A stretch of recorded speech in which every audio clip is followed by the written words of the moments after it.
Este é um episódio especial sobre as eleições presidenciais portuguesas. Infelizmente, devido a uma falha técnica, o meu áudio, Bruno Mourão, não foi captado. Ainda assim, este é o ABC do Mundo, um programa sobre o planeta e os seus redondos vocábulos. Desta vez, apenas com a análise de Bernardo Valente e Alberto Cunha. Olá Bruno, boa noite. E olá Alberto, boa noite. Várias coisas, né? Aliás, começando pelo fim, então, pelo fim da tabela classificativa. Bom, parece-me estranho ninguém falar do facto do Jorge Pinto ter tido menos votos que o candidato Vieira, né? Que só por si revela muito aquilo que é a força do LIVRE para além do Rui Tavares. Ou seja, o que existe no LIVRE, parece-me que o Jorge Pinto, parece-me ser pelo menos, ou parece-me ter sido um candidato bastante competente na maior parte dos momentos, bastante eloquente no geral, nada polarizante ou polarizador, mas a verdade é que acaba com menos votos que o Manuel João Vieira, e o Manuel João Vieira acaba também por ser o candidato antissistema, no sentido em que, claro, que é cómico, um bocadinho à semelhança do que o Tino Rã já foi em tempos, mas é o candidato que também, cada voto no Manuel João Vieira é um voto de protesto contra aquilo que nós chamamos o sistema, e portanto há mais gente descontente com o sistema que prefere votar no candidato Vieira do que no candidato do LIVRE, e logo começando por aí parece-me caricato. Depois, continuando nessa fase descendente da esquerda portuguesa, como sabemos, os votos de António Filipe e de a Catarina Martins acabou por ser a vencedora do quadrante à esquerda, se não contarmos com o seguro, e a verdade é que nenhum deles fez mais que 3%, portanto estamos a falar de números muito residuais, e o PCP, que é um partido histórico, e com um eleitorado muito fiel, tem aqui também uma derrota, porque a verdade é que António Filipe é um dos grandes nomes do PCP há muitos anos, mesmo que não seja muito conhecido do grande público. Tem estado sempre próximo das cúpulas do poder do PCP, no entanto nunca ascendeu também ao poder, um bocadinho, creio que à semelhança de João Ferreira, João Oliveira, por ser demasiado escolarizado para aquilo que o PCP quer na sua liderança. Para além controvérsia aqui nesta análise. Não, parece-me, não digo isto com tom pejorativo, atenção, parece-me que também faz falta ao PCP, porque na sua gênese, todos os partidos de esquerda, ou pelo menos os partidos de esquerda marxistas, leninistas, se quisermos chamar assim ao PCP, sempre tiveram operários no poder, ou quase sempre, e a verdade é que ao longo dos anos 70, 80, a maior parte dos partidos comunistas ou foram extintos, ou então modernizaram-se de alguma forma e aproximaram-se daquilo que hoje, da política identitária, ou seja, mais próximos daquilo que hoje é o Bloco, por exemplo, e o PCP português, portanto, não, o Partido Comunista Português, não decidiu fazer, e está tudo bem, é uma escolha que agora terão também que lidar com as consequências disso. Não estou a dizer que o Paulo Raimundo é pior líder do que seria o João Ferreira, por exemplo, mas a verdade é que são estilos de liderança diferentes e apelam a eleitorados diferentes, e acho que o PCP também terá que fazer essa análise, se correndo o risco de, não o fazendo, cair para os 1% de votos, portanto cair para perto do candidato Vieira, que também não me parece que seja o objetivo deles.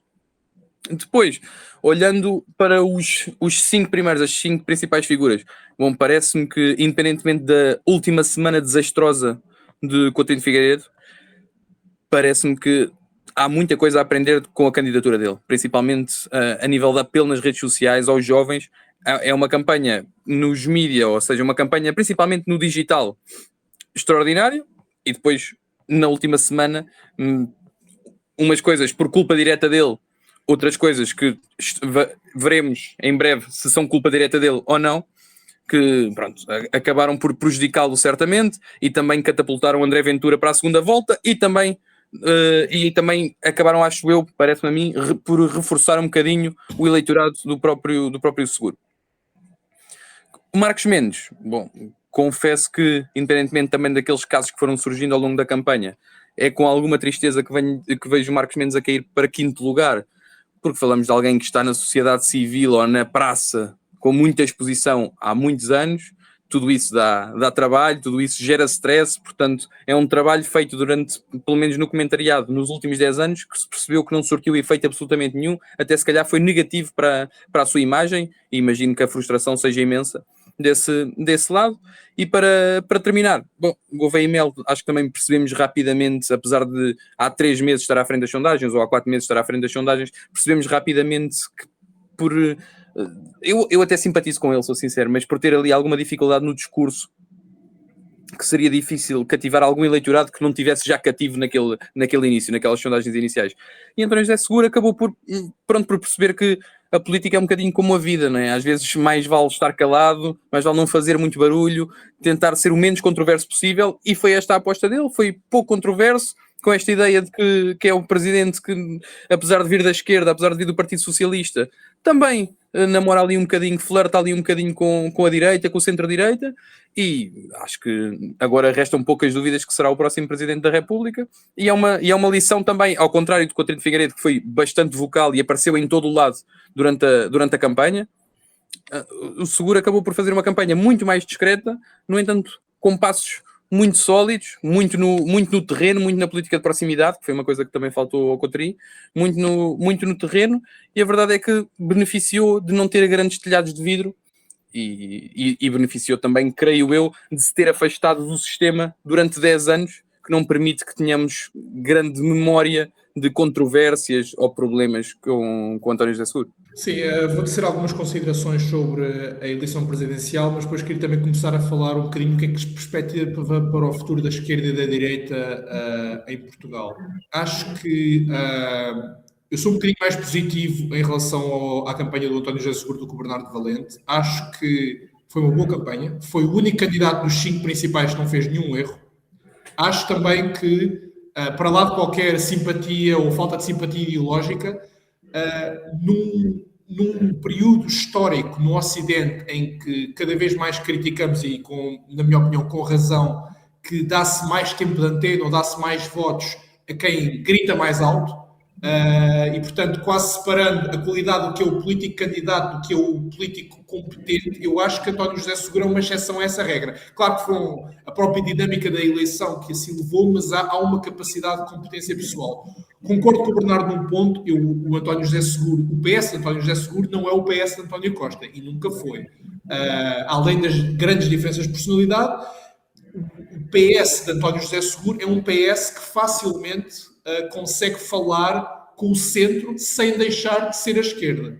E, aliás, depois vou falar da esquerda e da direita no futuro. Acho que é um possível caminho futuro para o PS voltar a eventualmente ser um partido de poder. O segundo ponto que é preciso dizer é que toda a gente sabia que Marcos Mendes ia acabar mal, mas isto foi uma humilhação. Não podemos ter medo das palavras. O candidato do governo, e atenção, não é o candidato do governo que o governo diz que apoia, mas não vai lá. Não. O governo mobilizou-se na campanha e ele fica em 5º lugar com, basicamente, um terço da votação que o PSD teve nas eleições legislativas há menos de um ano. É um resultado desastroso. Eu não me lembro de um resultado tão desastroso para um partido do sistema, e acho que isto também nos diz um pouco sobre o futuro da direita. Eu estava à espera de mais de votação do Gouveia e Melo. Eu vou dizer algo que acho que estou na minoria. Eu acho que ele não fez uma má campanha. Não sei porquê. Fiquei com mais simpatia por ele após a campanha do que antes. Talvez por não conhecesse. Eu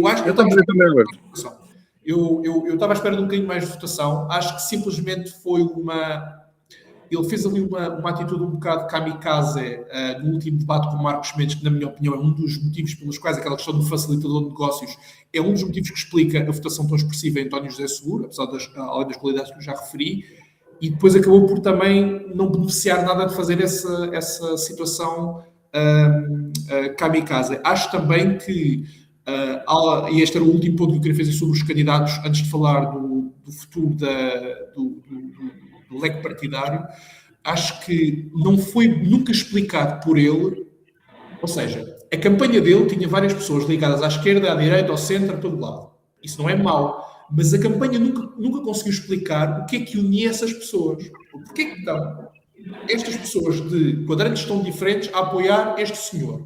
Além da questão pessoal, o que há de programático? Isso nunca foi muito bem explicado.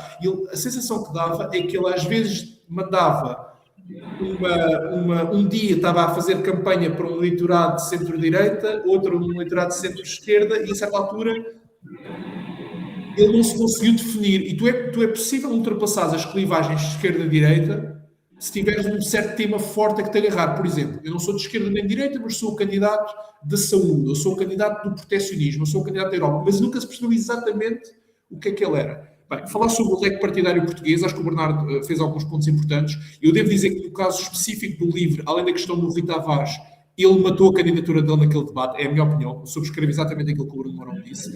Acho que o PCP vai ser um partido autárquico, a partir de agora. Acho que é o futuro do PCP, vai ser um partido autárquico, embora eu responder aqui à pergunta que o Bernardo Valente fez, retórica, sim, eu acho que o João Ferreira teria sido um líder muito melhor do que o Paulo Raimundo, e acho que foi um erro do partido numa altura muito complicada para eles. Acho que é interessante que o PS vem da pior derrota da sua história, mas eu acho que no leque partidário dos próximos anos o espaço potencial do PS é maior do que o PSD. Porquê é que eu digo isto? Porque a direita provavelmente somada hoje em dia tem mais votos do que a esquerda, não sabemos se isso vai continuar, mas a questão é que à direita, a Iniciativa Liberal e o Chega são dois partidos, principalmente o Chega, mas também a Iniciativa Liberal, são dois partidos que já mostraram que estão para ficar e estão fortes. Ou seja, o espaço potencial para reconstituir a coligação do PSD está impossibilitado. A coligação do PSD tinha malta de centro, tinha um bocado da democracia cristã, um bocado dos liberais e um bocado das pessoas mais à direita. Ora, estes dois grupos não vão voltar ao PSD tão cedo. Não vão. Mesmo que haja uma figura aglutinadora, enquanto que o PS, por exemplo, com alguém na linha de António José Seguro, consegue disputar o centro, mas tem à sua esquerda partidos que estão muito fragilizados. Agora vocês podem me dizer, se o PS seguir essa linha vai perder um bocadinho mais para o LIVRE. Vai, mas não tanto com o PSD, que não tem quase possibilidade de ir buscar o liberal. Portanto, eu acho realmente que o potencial também do PS é maior do que o PSD, não quer dizer que seja aproveitado. E pronto, acho que eram estas coisas que me aprazia dizer.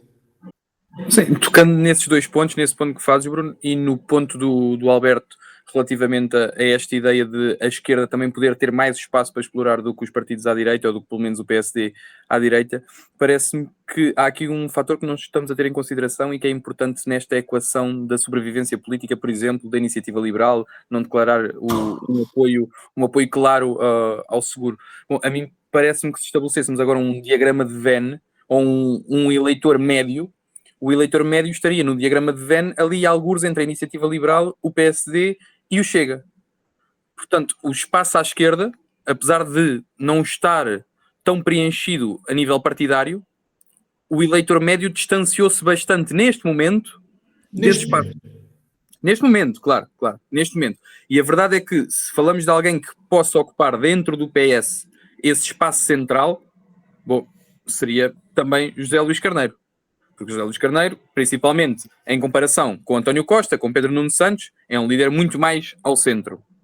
O problema é que, como vimos, António José Seguro também é esse líder, e a verdade é que teve 30 e tal %, portanto, claramente fez uma campanha bem sucedida nessa ideia de ir buscar o voto do centro esse que já não é um centro do espectro político português neste momento, segundo esta ideia. É porque o centro está muito mais à direita neste momento do que estaria em condições normais ou do que esteve pelo menos nos últimos 50 anos. E a verdade é que o próprio Carneiro não tem um apoio declarado ao seguro. Há um apoio do PS, sim, é verdade, mas todo o apoio depois da máquina partidária do PS é um bocadinho titubeante relativamente ao seguro. Imagino por guerrilhas internas que se sabe e que são conhecidas também pela forma como António José Seguro saiu, como Costa de alguma forma usurpou o poder, não usurpando, usando mecanismos legítimos, mas acabou por subir ao poder e o Seguro acabou por abandonar, e eu acho que isso causou feridas ali dentro também do Partido Socialista, que ainda não estão totalmente curadas, e isso acaba por se refletir, por ser sintomático um bocadinho da reação do PS a este candidato de esquerda, que é uma esquerda centrista, e que nisto eu concordo com o Alberto, porque o eleitor médio neste momento está tão à direita do que estava há 5, 10 anos atrás. O PS tem de ir buscar esse espaço. Tudo o que seja o PS colocar-se mais à esquerda, polarizar, deixa de ser canibalismo, passa a ser autofagia. Portanto, parece-me que a ideia será sempre ir puxar para a direita para se afastarem de um truque retórico que André Ventura tem usado vezes sem conta, que é o PS da esquerdalhada, dos socialistas, que são todos iguais. E, portanto, o PS, se quer adaptar ao eleitorado e ao país que tem neste momento, terá que sempre ir buscar à direita, puxar mais para o centro, e nisso concordo plenamente. Relativamente àquilo que me estavas a perguntar dos apoios, parece-me que André Ventura, o Chega, mas André Ventura principalmente, é hoje em dia a grande figura da política portuguesa, ou nos últimos anos, a grande figura da política portuguesa. Não acho que seja o líder unânime da direita, como ele clamou agora na eleição, mas parece-me que há a possibilidade dele um dia vir a ser, de facto, o líder da direita. Depois, que direita será essa? Será uma direita com o André Ventura moderado, ou será uma direita com a Iniciativa Liberal e o PSD radicalizados? Isso aí serão outras questões. No entanto, parece-me que os partidos à direita sabem que neste momento hostilizar André Ventura, hostilizar o Chega, trará consequências parlamentares, inclusive.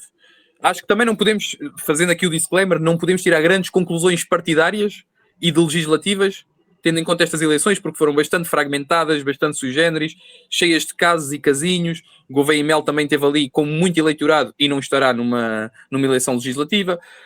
No entanto, parece-me que esta é a ideia, que é a Iniciativa Liberal não quer hostilizar Ventura, o próprio PSD não quer hostilizar Ventura, porque sabe que, principalmente alguns quadrantes do PSD, que de vez em quando, principalmente no pacote laboral, saíram à rua, ou pelo menos foram mais vocais do que costumam ser, que irão precisar desse apoio de André Ventura para passar alguns dos diplomas, e que o Chega, neste momento, se achávamos que era um partido esporádico que vinha e que acabaria, já percebemos que não acabará assim de forma tão rápida. André Ventura vai se consolidar naquele espaço político.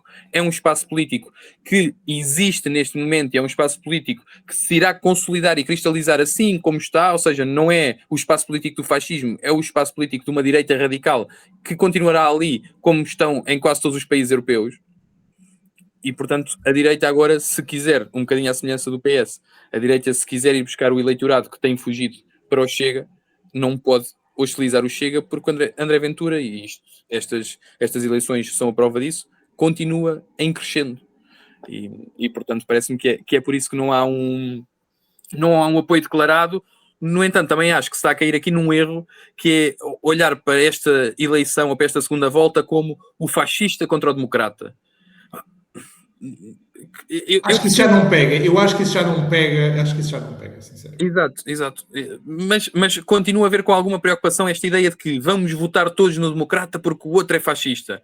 Acho que se perde aqui alguma nuance também do discurso político e acaba por... Pronto, André Ventura, claro que tem as suas próprias ideias sobre a Constituição e tudo mais, mas se continuarmos a olhar, todos os democratas, se continuarem a olhar para André Ventura como o Voldemort, a figura que vem trazer aqui o fascismo e implementar o fascismo em Portugal, corremos o risco de estar sempre a eleger pessoas, não porque queremos ou porque achamos que é o político mais competente, mas sempre em antítese, sempre em oposição a André Ventura. Pronto, só o último ponto para passar, que estou a falar há demasiado tempo, só para dizer uma coisa, que é, acho que nestas eleições, pela primeira vez, para mim, e isto é uma opinião muito pessoal, para mim foi bastante claro o impacto que sondagens e aqueles votómetros começam a ter na política.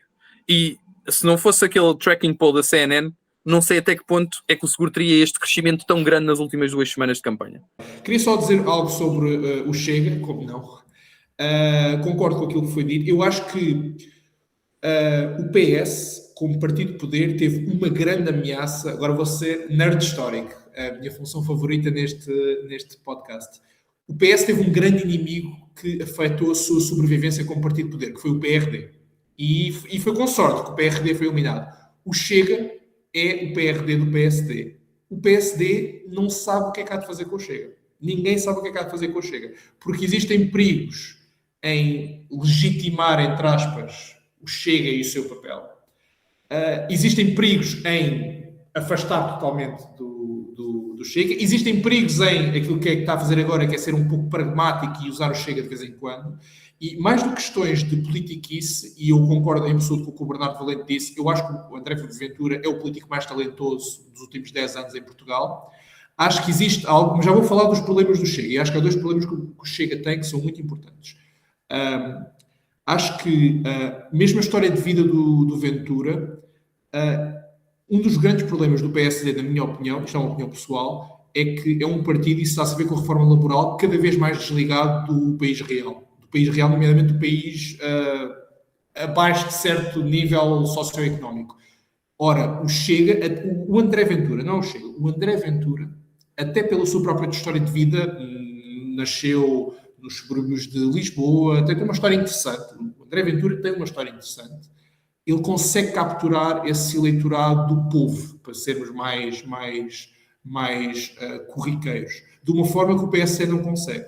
E é um grande problema, porque eu acho que a IEL é um problema que é perfeitamente aceitável para o PSD, porque é um eleitorado ideológico que terá sempre um limite, é um eleitorado muito urbano e pronto. Acho que esse é um problema controlável. O problema é o Chega. Agora, o Chega tem dois grandes problemas. Para mim, o principal problema do Chega é a total incapacidade de desenvolver quadros qualificados em termos políticos, além do André Ventura e pouquíssimos mais. Acho que se viu principalmente nas eleições autárquicas. Eu não quero entrar aqui em caricatura, mas, quer dizer, os candidatos autárquicos que o Chega tem e também alguns deputados não estão simplesmente, esquecendo a questão das ideologias, não estão ao nível de um partido que tem consistentemente mais de quase 1,5 milhão de votos dos portugueses. Acho que esse é um grande problema do Chega. E acho também que o Chega, e esse é o segundo grande problema do Chega, é um problema que afeta muitos partidos como o Chega, que é, quando tu começas a desenvolver e cresces muito rapidamente como um partido de protesto, a transição de partido de protesto para partido de potencial poder é extraordinariamente difícil. Porque são coisas completamente diferentes. Há muito poucos partidos que conseguiram fazer. A Frente Nacional em França é um exemplo de um partido que conseguiu fazer isso. Porque ainda não chegaram ao poder, mas neste momento são um partido de poder. Mas fizeram isso é importante dizer. A Frente Nacional fez isso, demorou 3 gerações a fazer isso e tiveram que basicamente expulsar a geração do partido de protesto e de diabolizar, é um termo que aliás ficou famoso em França, durante 20 anos para conseguirem passar um partido de poder. Ora, o Chega está demasiado agarrado a um líder que é um líder do partido de protesto. Como é que tu agora transformas isto num partido de poder? Eu acho que estes dois problemas são os pontos fracos do Chega, mas para o PSD, saber o que fazer com o Chega, qualquer líder futuro do PSD vai ter que saber o que é que vai fazer com o Chega. Isto é um problema que não vai desaparecer.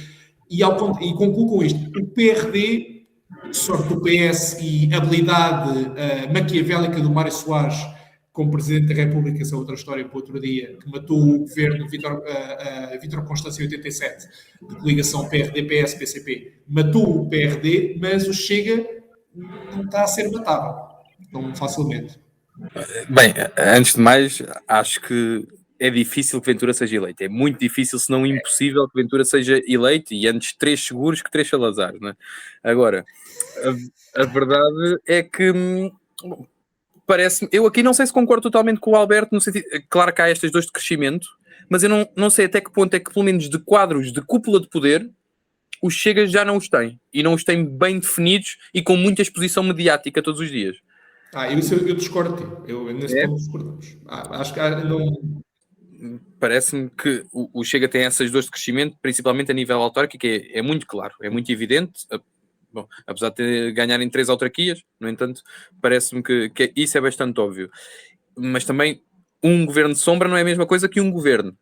E sabendo do que aconteceu, por exemplo, com alguns eurodeputados que já foram deputados do PSD e que transitaram para o Chega e agora são eurodeputados do Chega, e aliás que estão ligados à academia, acho que um dia, se chegarem a ser governo, ou se André Ventura chegar a primeiro-ministro, os convites que endereçar a pessoas que estejam ali à direita do PSD, ou daqueles quadrantes mais à direita do PSD, ainda um bocadinho reminiscentes daquilo que era a ala do Sá Carneiro, quando o PSD estava dividido, parece-me que não terão grandes reticências em assumir uma posição no governo de André Ventura, caso André Ventura, obviamente, se modere um bocadinho, principalmente no plano retórico e discursivo.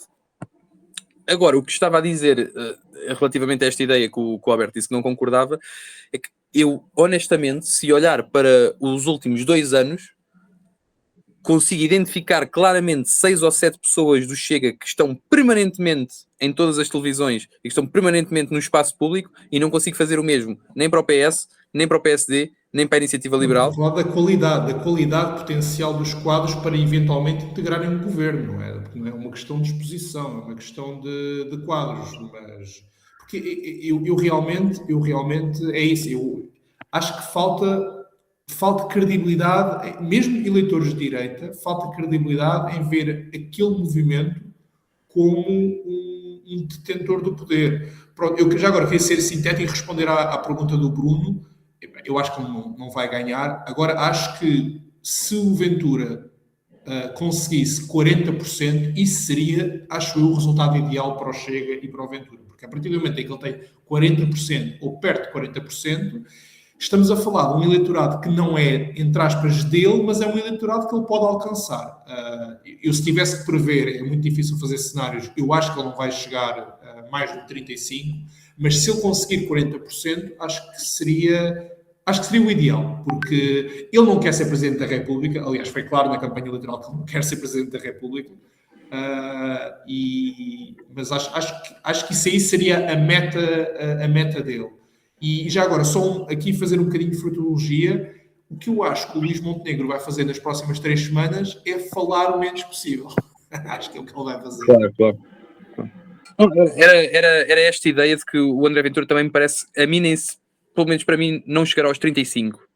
Creio que ficará ali pelos 30, no entanto, mostra que existe alguma unanimidade, ou pelo menos uma união maior à direita, ou uma credibilidade maior de André Ventura, porque acho que André Ventura vai conseguir ir buscar eleitorado que votou em Marcos Mendes, vai conseguir buscar eleitorado que votou em Coutinho Figueiredo e vai conseguir buscar eleitorado que votou em Gouveia e Melo. E estamos a falar de 3 tipos de eleitorados. O de Coutinho Figueiredo e Marcos Mendes são muito parecidos, um mais urbano talvez que o outro, mas de qualquer das formas... Mais jovem também. Mais jovem, exato. Mas falamos de 3 eleitorados diferentes e com alguma flutuação ou com alguma transição direta agora na segunda volta para André Ventura e que não votarão mais ao centro em seguro. E isso, mais uma vez, exemplifica também aquela ideia de que o eleitor médio está muito mais à direita do que estava, por exemplo, no pré-geringonça. Acho que a geringonça aqui, ou pelo menos as maiorias absolutas do Costa, são aqui o momento de viragem do eleitorado português. Bruno, só o último ponto. É que eu acho que o verdadeiro objetivo de Ventura é destruir o PSD. Isso é que é o verdadeiro objetivo de Ventura, é acabar com o PSD como partido de poder. E vocês estavam a dizer que estas eleições são presidenciais e que não são necessariamente transferíveis. Eu concordo, mas esta eleição já, independentemente da segunda volta, é mais um passo a caminho do objetivo do Chega. Não estou a dizer que vai acontecer, mas a caminho mais perto do Chega de destruir o PSD como um partido dominante da direita.